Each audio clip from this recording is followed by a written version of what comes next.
Дарга ирэх юм шүү дээ. Монгол Улсын хурлын гишүүн Ж Баяр маань нарын 32 гишүүнээс 2026 оны 3 дугаар сарын 30-ны өдөр Улсын хурлд өргөн мэдүүлсэн хувийн орлогын хамтран тухай хууль нэмэлт өөрчлөлт оруулах тухай хуулийн төслийн хэлцэг хэсэг хэлцүүлгийг Улсын хурлын 2026 оны 5 дугаар сарын 28-ны өдөр нэгдсэн хуралдаанаар Монгол Улсын засгийн газраас 2026 оны 5 дугаар сарын 7-ны өдөр Улсын хурл өргөн мэдүүлсэн хувийн орлогын албан татрын тухай нэмэлт өөрчлөлт оруулах тухай хуулийн төслийн хэлцэг хэсэг хэлцүүлгийг Улсын хурлын чуулганы 2026 оны 5 дугаар сарын 22-ны өдрийн нэгдсэн хуралдаанаар тус хэлцэж анхны хэлцүүл бэлтгүүлэхээр төсвийн байнгын оронд шилжүүлсэн билээ. Монгол Улсын их хурлын чуулганы хуралдаан дэгийн тухай хуулийн 39-р зүйлийн 39-26-нд нэг асуудлаар 2 ба түүнээс дээш хуулийн төсөл өргөн мэдүүлсэн бөгөөд хууль санаачлагчид нь нэгтгэн хэлцгэж зөвшөөрсөн бол байнгын ороо тэдгэрийг анхны хэлцүүлгийн шатнд нэгтгэн нэг төсөл болгож байнгын орооны санал дүгнэлтийн амтаар нэгдсэн хуралдаанаар хэлцүүлнэ гэж заасны дагуу төсвийн байнгын ороо 2026 оны 6 дугаар сарын 11-ний өдрийн хуралдаанаар нэгдсэн хуулийн төслийн анхны хэлцүүлгийг Монгол Улсын их хурлын чуулганы хуралдааны дэгийн тухай хуулийн 39-р зүйл заасны дагуу явуулж хуулийн төслийг зүйл бүрээр хэлцлээ. Монгол Улсын хурлын даргын 2026 оны 248 дугаар захирамжаар Монгол Улсын хурал өргөн мэдүүлсэн дотрын харилцааг зохицуулсан хуулийн төслүүдийг хэлцүүл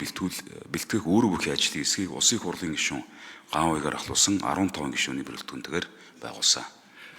Нэгдсэн хуулийн төслийн анхны хэлцүүлгийг явуулах үед Улсын хурлын гишүүн Бат Жаргал албан татвар төлөгчийн амьдран суух зорилттой орон сууцаа борлуулсан орлогыг татвар ноогдуулах орлогоос чөлөөлөхдөө анх удаа өмчилсөн буюу нэг удаа чөлөөлөх гэсэн агуулгаар хязгаарлалт тогтоож байгаа эсэхийг тодорхойлж Хуамын орлогын хамтран тухай бодлогоор бага дунд орлоготой иргэн өрхийн бодит орлогыг нэмэгдүүлэх зорилготой татвар ноогдуулалтын хувийг тэглэж байгаа нь тухайн татврын хөнгөлт чөлөөлтийн бодлоготой нийцсэн эсэх талаар асуулт асууж хариулт авсан болно. Байнгын орооны хуралдаанаар нэгдсэн хуулийн төслийг хэлцэх үед ажлын хэсгээс хувийн орлогын хамтран ноогдуулах хувь хэмжээ 1 куб болох зохицуултыг 4-5 шаталтаа болгох буюу сарын 792 мянган төгрөг хүртэлх орлогод 0%-аар 792 мянган төгрөгөөс 2 сая төгрөг хүртэлх орлогод 1%-аар албан татвар ноогдуулах хувь хэмжээг нэмэх зохицуултыг үе шаттай хэрэгжүүлэхээр өөрчлөх мөн хууль тогтоомжийн тухай хууль заасан журмын дагуу хуулийн давхардал хийдэл зөрчлийг арилгах зорилгоор хуулийн нэр томьёог хоёрдмол утгагүй товч тодорхой илэрхийлэх